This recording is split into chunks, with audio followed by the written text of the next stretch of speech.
Biden membanjiri ekonomi dalam negeri Amerika dengan stimulus keuangan 1,9 triliun dolar atau kalau orang awam membacanya printing money, maka Tiongkok juga pakai strategi yang sama, namun beda target market. Kita setuju tidak setuju, tahu sekali Tiongkok adalah negara agresor ekonomi. Kirinya, kalau ada perusahaan BUMN Tiongkok di suatu negara, itu artinya negara tersebut sedang diagresi ekonominya, bukan agresi militer, cara penjajah atau cara Amerika yang kuno itu. Namun, sekali lagi, adalah agresi ekonomi. Setelah agresi ekonomi atau serangan ekonomi, maka negara tersebut dikolonialisasi. Sumber daya alam negara tersebut pasti dikeruk habis. Yang kedua adalah kalau ada digital marketplace milik Tiongkok di suatu negara, baik tadinya milik lokal, lalu diambil oleh Tiongkok, itu pastinya pasarnya negara tersebut sedang diagresi, sedang diserang. Pasar sebuah negara diserang, awalnya pasarnya dulu dikuasai, lalu jaringan distribusinya dikuasai, kemudian jaringan produk Tiongkok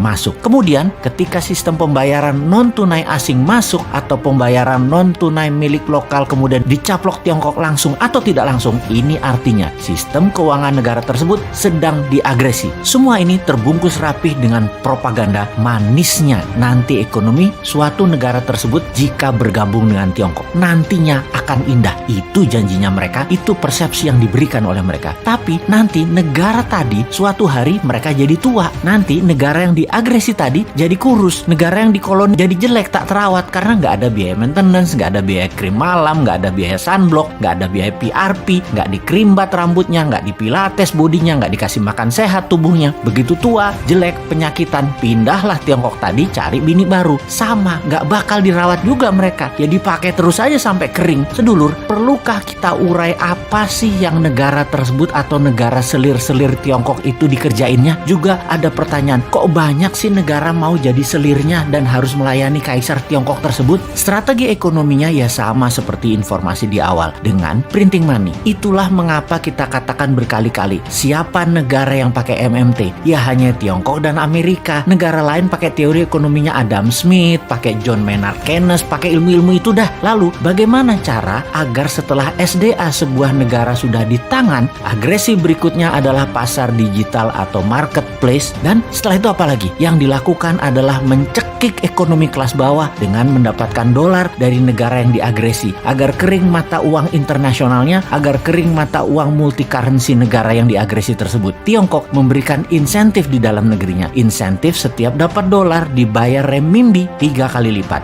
Misalnya baju batik dicetak di Tiongkok, dijual di marketplace. Batik Indonesia, buatan Indonesia, harga pasarannya adalah Rp150.000 untuk atasan. HPP Garment di Solo katakan Rp80.000. HPP ini harga pokok di mana-mana di seluruh dunia ya 11-12 lah. Pasti orang semua bahannya sama, hitung-hitungannya pasti sama. Di marketplace tadi dijual Rp50.000 loh atasan tadi. Itu pabrik di seluruh dunia juga bingung. Mereka bisa jual Rp50.000 di bawah HPP. Apa untung? Jadi panik lah para reseller. Borong barang Cina tadi, borong barang Tiongkok tadi, jual di offline, jual di online, di tempat lain harganya Rp80.000. Pabrik di Pekalongan, pabrik di Solo, pabrik di Bandung, kemudian ya mati bertumbangan. Produksinya nggak ada yang nelen, nggak ada yang beli. Itulah strategi membunuh produksi, membunuh ekonomi UKM di sebuah negara. Lalu si pengusaha Tiongkok yang dapat $4 per baju tadi, untung dagangnya bagaimana? Oh ya rugi kalau secara dagang. Modal dia kan tetap aja Rp80.000. Tetapi ketika $4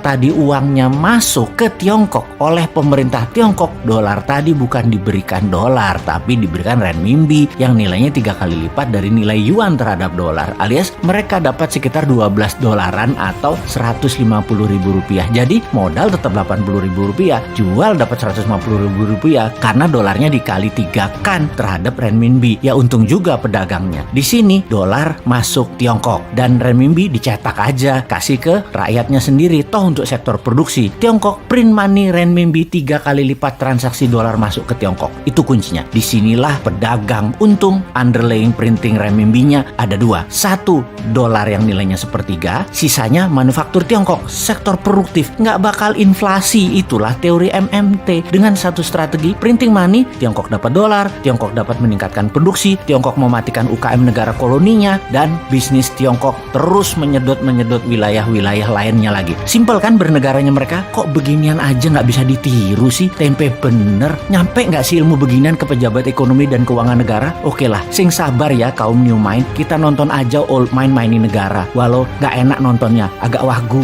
kikuk.